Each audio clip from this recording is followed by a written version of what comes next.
All right, hello everybody. We're looking at lesson 32. It's going to be dynamic quadrilateral properties. So what you'll get when you do this, you'll get 3 different questions, and each time it'll give you a quadrilateral, but it'll give you different types of quadrilaterals. So for the particular one I have right now, it's letting me... Okay, so notice when I move corner B, corner C moves with it, and notice what it's doing. I think what this is doing is making it so no matter what, I have a parallelogram. So when I move it, it's making it so that the top and bottom are always parallel, the left and right are always parallel. That's what it's doing. So what you're going to do, you can choose, right now I'm measuring the 4 main sides, and up here it's telling you. You could measure the 4 main angles and see how they change as you move it. You could measure diagonal lengths. Diagonal, that's the lengths of the things going across. So dB, AC is 8.3, BD is 4.94, and see as we move it. It also cuts them in half. You can see BE and ED. So see, so you can choose all the different things you want to look. The 4 main slopes. It's telling us the slope of each line in there. The diagonal lengths, the main angles cut by diagonals. So right now we're seeing, like, for example, EAD, which would be EAD. So it's giving me that half angle. It's giving you all the half angles that are cut by the diagonals. And then angles at the diagonal intersections, that'd be these angles. So what you're going to do, you're going to go through and decide which of these statements are true. You can choose whatever you need to measure and then manipulate the quadrilateral to see if it works. So I will do the first one, and then that should be enough for you guys to try it yourself. So we need to see if all 4 sides are congruent. In order to determine that, we would need the 4 main side lengths. No matter what you do, are they always congruent? Well, look, you have 4 on the left and the right, but the top is always changing. It's not always 4. So are the 4 sides always congruent? No. So not always true. Opposite sides are congruent. 7.01, 7.01, 4 and 4. Yeah, no matter what I do, since this is stuck as a parallelogram, the opposite sides are always congruent. Opposite sides are parallel. Are the opposite sides always parallel? Look at top and bottom. Look at left and right. Remember, parallel means that they're running there are 2 lines that are going on forever and will never touch. So yeah, opposite sides are always parallel. It seems to always be true. All 4 angles are congruent. This time we need to look at the 4 angles, the 4 main angles. Are they always congruent? No, definitely not. I see a 70 and a 110. Opposite angles are congruent. Is that one true? Look at that. We have 116 across from 116, 64 across from 64. Yeah, the opposite angles are always congruent. Diagonals are congruent. Check the diagonal lengths.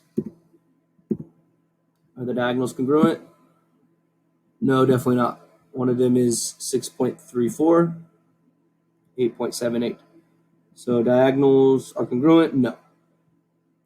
Diagonals bisect each other. Are they cut in half? Here's the 2 halves of AC. Here's the 2 halves of BD. Are the 2 halves always identical? Yeah.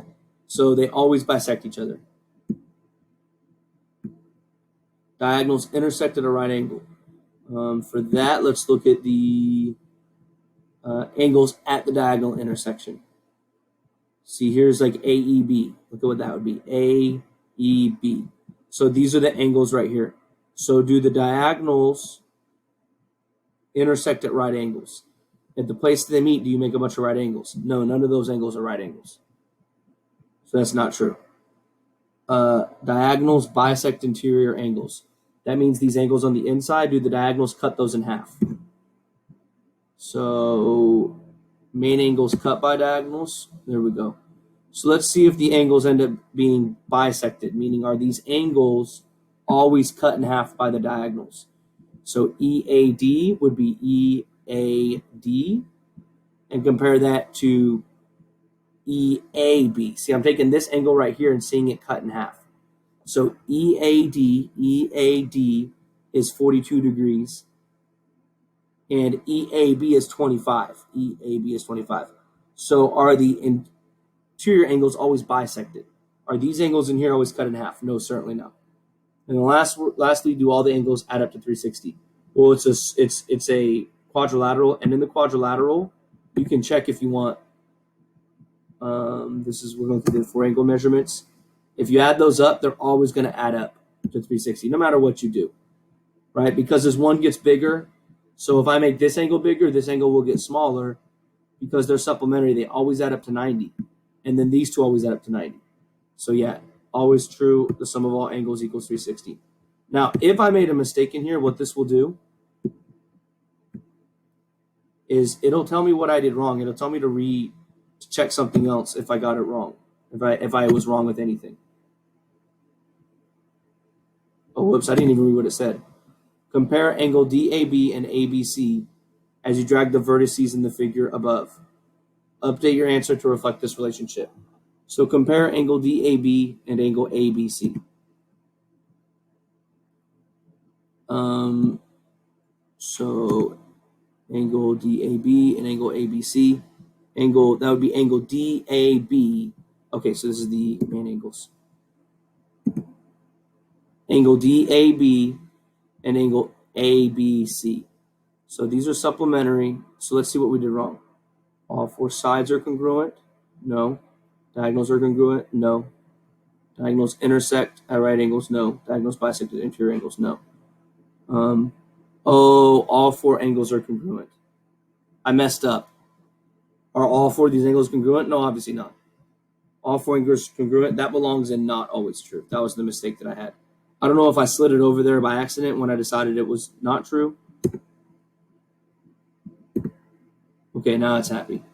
Okay, so make sure that if you do something wrong, see what kind of mistake they're saying you made.